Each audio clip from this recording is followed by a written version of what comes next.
सुलेखा की शादी के 2 दिन बीत गए हैं। नया ससुराल उसे अच्छा लगने लगा है। इन 2 दिनों में उससे सभी ने प्यार से बात की है और उसका पति सुरेश तो उसके प्यार में दीवाना है। सुलेखा सपनों की जिंदगी जी रही है, लेकिन रात को उसका पति उससे कहता है, सुलेखा, आज 2 दिन हो गए हैं हमारी शादी को, तुमने अभी तक रसोई में कदम ही नहीं रखा। वो जी, नया नया घर है ना, इसीलिए सब कुछ समझने में थोड़ा समय लग रहा है। मैं बहुत जल्दी रसोई में जाऊंगी, आप चिंता मत कीजिए।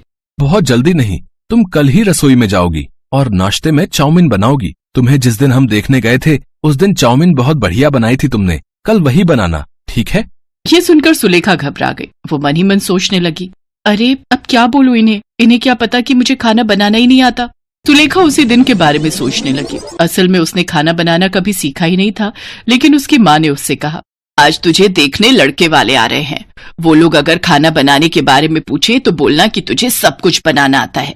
ठीक है माँ। सुलेखा सज धज कर लड़के वालों के सामने बैठ गई। सुलेखा की माँ ने रेस्टोरेंट से खाना मंगाकर उनके सामने रख दिया। तब बिमला ने कहा, अरे बाप रे, इतना सारा खाना। हाँ जी, सब कुछ मेरी बेटी ने अपने हाथों से बनाया है, खाकर देखिए। रेस्टोरेंट का चाउमीन बहुत अच्छा था। चाउमीन खाकर सभी सुलेखा की बहुत तारीफ करने लगे। वाह, चाउमीन तो बहुत स्वादिष्ट है, मुझे चाउमीन बहुत पसंद है। हाँ बेटा, अब तुझे हर रोज चाउमीन खाने को मिलेगा, बस एक बार ये शादी हो जाए। और शादी हो भी गई। अब सुरेश चाउमीन खाने के लिए जिद करने लगा। अगले दिन सुबह सुलेखा नींद से उठी और उसकी जेठानी ने उससे कहा, सुलेखा, जल्दी से रसोई में जाओ और हमारे लिए चाउमीन बना कर लाओ, देवर जी कब से इंतजार कर रहे हैं। हाँ सुलेखा, जल्दी से चाउमीन बनाओ, पेट में चूहे दौड़ रहे हैं। सुलेखा पूरी तरह से घबरा गई। वो रसोई में चली गई और अपनी माँ को कॉल लगाया। क्या बात है बेटी, सुबह सुबह कॉल क्यों किया? सब कुछ ठीक तो है ना? नहीं माँ, गड़बड़ हो गई। ये लोग मुझे चाउमीन बनाने को कह रहे हैं। आपने उस दिन झूठ क्यों बोला था? झूठ नहीं बोलती तो तेरी शादी कैसे होती? तुझे खाना बनाना नहीं आता है, इस वजह से वो लोग तुझे कभी नहीं अपनाते। अब तो मैं भुगत रही हूँ ना माँ, अब मैं चाउमीन कैसे बनाऊँ, आप ही बताइए। बहुत आसान है बेटी, पहले पैकेट से चाउमीन को निकाल कर पानी में उबाल ले, उसके बाद सब्जियों को तेल में फ्राई कर ले, उसके बाद। तभी वहाँ सुलेखा की सास आ गई। सुलेखा को फोन काट देना पड़ा। क्या बहू, चाउमीन बना रही हो ना? बनाओ बनाओ, मेरे मुंह में पानी आ गया है। क्या जबरदस्त चाउमीन बनाई थी तुमने उस दिन। धन्यवाद माँ जी, लेकिन क्या तुम्हें कुछ मदद चाहिए क्या? नहीं नहीं, मदद की जरूरत नहीं है, मैं कर लूंगी। ठीक है बहू, अब जल्दी से बनाओ। ये कहकर बिमला चली गई। सुलेखा ने फोन की ओर देखा, फोन की बैटरी खत्म हो गई थी। अरे यार, ये भी कोई टाइम है बैटरी खत्म होने का। माँ ने क्या कहा था? चाउमीन को पानी में उबालना पड़ेगा। हाँ, मैं वही करती हूँ। सुलेखा के पसीने छूटने लगे, लेकिन सुलेखा ने हार नहीं मानी। उसने पैकेट से चाउमीन निकाली और उबलते हुए पानी में डाल दी। जब तक चाउमीन उबल रही है मैं सब्जी काट लेती हूँ, गाजर, बीन्स और प्याज। हाँ, इतना तो पता ही है मुझे। सुलेखा गाजर काटने के लिए तैयार हो गई। उसने एक हाथ में गाजर को पकड़ा और एक हाथ में चाकू को पकड़ा। वो जैसे ही गाजर को काटने गई, वैसे ही गाजर उसके हाथ से फिसल कर बर्तनों से टकरा गई। सारे बर्तन नीचे गिर गए। बर्तन गिरने की आवाज से बिमला और सावित्री वहां आ गई। क्या हुआ बहू, क्या हुआ? बर्तन कैसे गिर गए? तू ठीक तो है ना सुलेखा? हाँ दीदी, ठीक हूँ। वो माँ जी, बर्तन में हाथ लग गया था। आप चिंता मत कीजिए, आप लोग जाइए, मैं चाउमीन बनाकर लाती हूँ। बिमला और सावित्री चली गई। सुलेखा बहुत मुश्किल से गाजर काटने लगी। गाजर को उसने मोटा मोटा करके काट लिया। उसके बाद उसने उसी तरीके से बीन्स भी काट लिया। लेकिन उसके बाद जब वो प्याज काटने लगी तब उसके तोते उड़ गए। प्याज काटने की वजह से उसकी आंखें जलने लगी। उसकी आंखों से आंसू गिरने लगे। ये क्या हो रहा है मेरे साथ? इससे अच्छा तो मैं शादी से पहले खाना बनाना सीख लेती। मुझे घर जाना है, माँ मुझे ले चलो। लेकिन अब रो के क्या फायदा? शादी तो हो गई है ना, काम तो करना ही होगा, खाना भी बनाना ही होगा। यही सब सोचकर सुलेखा फिर से चाउमीन बनाने में लग गई। प्याज काटने के बाद उसका ध्यान उबलते हुए चाउमीन पर गया। इतनी देर से उसने चाउमीन पर ध्यान ही नहीं दिया था। उसने देखा वो चाउमीन ज्यादा पक गया है। अरे ये क्या, ये चाउमीन तो चाउमीन जैसा रह ही नहीं, ये तो खीर जैसा लग रहा है। हे भगवान, मैं किसी काम की नहीं हूँ, मेरा क्या होगा? तभी बाहर से सुरेश चिल्लाया, सुलेखा, और कितनी देर लगेगी? मुझे काम पर भी जाना है। लाती हूँ, बस 5 मिनट दीजिए। सुलेखा ने जैसे तैसे उसी ज्यादा पके हुए चाउमीन में सब्जियों को मिला दिया और उन्हें बिना कोई तेल मसाले के तेल में तल दिया। उससे जो चीज बनी उसे देखकर सुलेखा को ही उल्टी आ गई। ये तो दिखने में बिल्कुल गोबर जैसा है। हे प्रभु, आज मुझे बचा लो। चाउमीन लेकर सुलेखा रसोई से बाहर आई और खाने की टेबल पर रख दी। उसके दिल की धड़कन बढ़ गई। अरे वाह, क्या चाउमीन बनाई है तुमने? हाँ बहू, दिखने में तो बहुत सुंदर है, पता नहीं खाने में कितनी स्वादिष्ट होगी। चलिए माँ जी, शुरू करते हैं। तीनों चाउमीन खाने लगे। सुलेखा के दिल की धड़कन तेज हो गई। कैसी बनी है चाउमीन? बहुत स्वादिष्ट, तुम भी खाओ। रुक जाओ, मैं तुम्हें अपने हाथों से खिला देता हूँ। सुरेश ने अपने हाथों से सुलेखा को चाउमीन खिला दी और वो चाउमीन मुंह में जाते ही सुलेखा को नानी याद आ गई। उसने अपने मुंह से चाउमीन को थूक दिया। थू थू थू थू, ये तो बकवास है। कैसे खा रहे हो आप लोग? मुझे माफ कर दीजिए, मुझे चाउमीन बनानी नहीं आती, मुझे कुछ भी बनाना नहीं आता। माँ ने उस दिन झूठ बोला था ताकि मेरी शादी हो जाए, मुझे माफ कर दीजिए। अब तीनों हंस पड़े। हमें पता है बहू कि तुम्हें खाना बनाना नहीं आता है। क्या पता है? लेकिन कैसे पता चला? उस दिन तुम्हारे मायके से लौटते वक्त हमने डिनर के लिए एक रेस्टोरेंट से चाउमीन ले ली थी। खाने के बाद हमें बिल्कुल वैसा ही टेस्ट आया। तब हमें पता चला कि तुम्हें खाना बनाना नहीं आता है। तो फिर आपने मुझसे शादी क्यों की? बहू, खाना बनाना जरूरी होता है, लेकिन उसे शादी से पहले ही सीखना पड़ेगा, ये किसने कहा? शादी के बाद भी सीखा जा सकता है। तुम हमें बहुत पसंद आई थी सुलेखा, इसलिए हमने शादी के लिए हाँ बोल दिया था। आप लोग कितने अच्छे हो, मैं आज से ही खाना बनाना सीखूंगी। चलो सुलेखा, मैं तुम्हें सिखाऊंगी। सावित्री सुलेखा को खाना बनाना सिखाने लगी। कुछ ही दिनों में सुलेखा खाना बनाने में माहिर हो गई। सभी उससे बहुत प्यार करने लगे। वो बहुत स्वादिष्ट चाउमीन बनाने लगी और खुशी खुशी सबके साथ रहने लगी।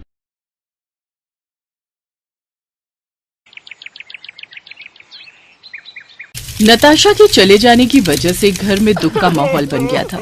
जिन जहरीले तीखे मोमोज की वजह से नताशा की जान गई थी, उस बुढ़िया को अभी तक पुलिस पकड़ नहीं पाई थी। ऐसे ही एक शाम मुकुल नताशा की तस्वीर पकड़कर रो रहा था।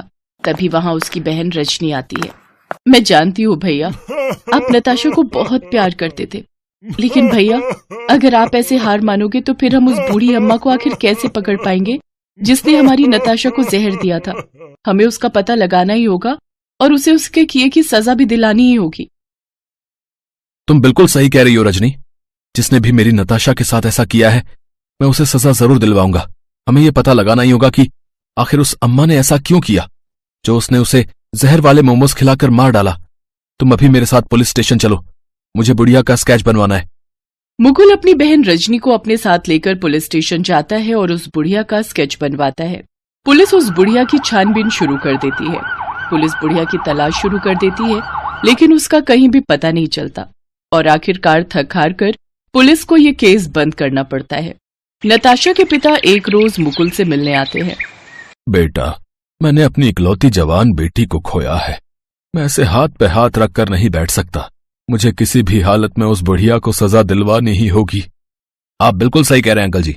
जब तक मैं इस बात का पता नहीं लगा लेता कि आखिर उस बुढ़िया ने नताशा और रजनी को वो जहरीले तीखे समोसे देने की कोशिश क्यों की, मैं चैन से नहीं बैठूंगा। ऐसे ही कुछ दिन बीत जाते हैं। फिर एक रोज मुकुल जब मीटिंग के लिए शहर से बाहर जा रहा था, तो रेलवे स्टेशन पर उसकी नजर एक बूढ़ी अम्मा पर जाती है जो कि मोमोज बेच रही थी। मुकुल सोच में पड़ जाता है। अगर मैंने सीधे जाकर इससे सवाल किया तो ये यहां से भाग जाएगी, फिर हम कभी नहीं जान पाएंगे कि इसने ऐसा क्यों किया। पहले मुझे इसे अपनी बातों में फंसाना होगा। राम राम काकी, ये मोमोज कैसे दिए? 20 रुपए प्लेट है बेटा। अरे वाह, ये तो बहुत ही सस्ते हैं। अरे बेटा, इस उम्र में तो बस पेट भरने के लिए कमा लूं उतना ही काफी है। महंगा बेचकर मैंने कौन सी जमा पूंजी इकट्ठी कर लेनी है? बोलो कितनी प्लेट करूं? आप 1 प्लेट पैक कर दो। वो बुढ़िया जल्दी से 1 प्लेट पैक करके मुकुल को दे देती है।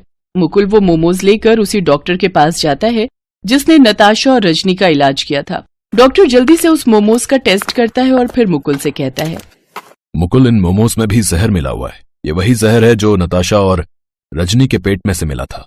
रजनी की जान तो मैंने जैसे तैसे बचा ली थी, लेकिन नताशा के पेट में ज्यादा मात्रा में जहर जाने की वजह से उसकी जान चली गई। ऐसे तो न जाने ये कितने लोगों को जहर दे चुकी होगी और कितनों को मौत की नींद सुला चुकी होगी। हमें कुछ ना कुछ करना ही होगा, नहीं तो न जाने ये कितने लोगों की जान ले लेगी। इतना कहकर मुकुल पुलिस स्टेशन जाता है, जिसके बाद वो इंस्पेक्टर के साथ मिलकर उस बुढ़िया को पकड़ने का प्लान बनाते हैं। ऐसे ही एक रोज मुकुल उस बुढ़िया के पास जाता है। राम राम काकी, कैसी हो? आपके ये तीखे मोमोज तो मेरे सभी दोस्तों को बहुत पसंद आए, और मेरी बहन, उसका तो पूछो ही मत, वो तो आपकी फैन ही हो गई। आप ऐसा करो, आज 5 प्लेट पैक कर दो। तुम जैसे लोगों की वजह से ही तो मुझ गरीब का पेट भर पाता है। मैं अभी 5 प्लेट पैक कर देती हूँ। लेकिन बेटा, तुम अपने आस पड़ोस के बच्चों को भी कहना कि मुझसे ही आकर मोमोज खरीदा करे। उन्हें अच्छा स्वाद मिलता रहेगा।